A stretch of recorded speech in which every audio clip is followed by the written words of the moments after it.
Sure. Could you please clarify what you'd like the article to focus on?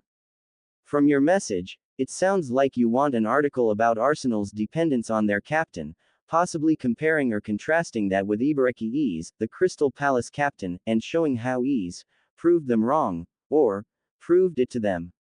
Arsenal's reliance on their captain, Martin Odegaard, and how Ibaraki Ease outperformed expectations against them.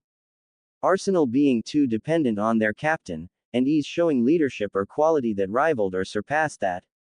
Comparing the leadership styles or influence of Odegaard and Ease. Once you confirm, I can write a polished article with a headline, introduction, and full analysis.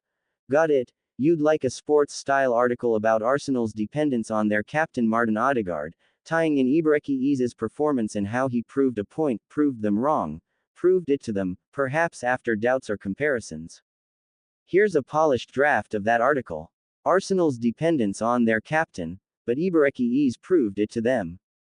When Arsenal step onto the pitch, so much of their rhythm, creativity, and control flows through one man, Martin Odegaard.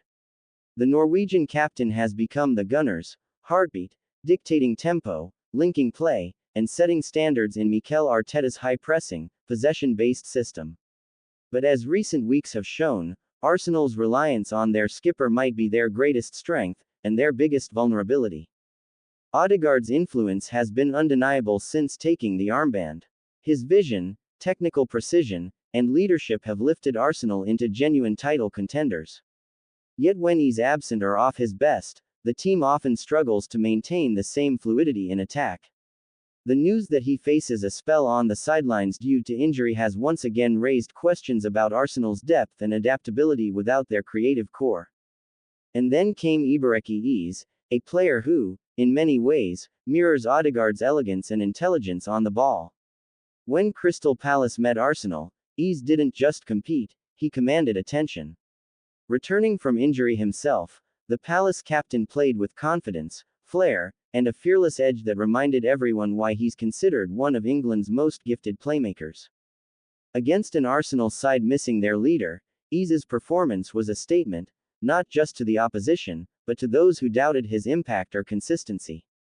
He glided through midfield spaces, dictated tempo, and showed the kind of composure under pressure that Arsenal sorely missed without Odegaard.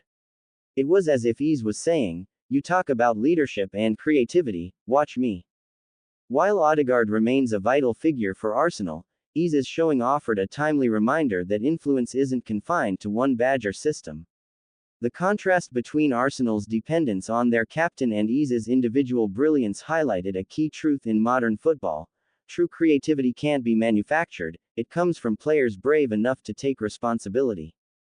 As Arsenal look to navigate life without Odegaard for a few weeks, Mikel Arteta faces a familiar dilemma: how to keep the team's attacking rhythm alive without its conductor. Meanwhile, Ease continues to prove that leadership comes in many forms, sometimes quiet, sometimes explosive, but always undeniable. Would you like me to make this sound more like a fan opinion piece, with more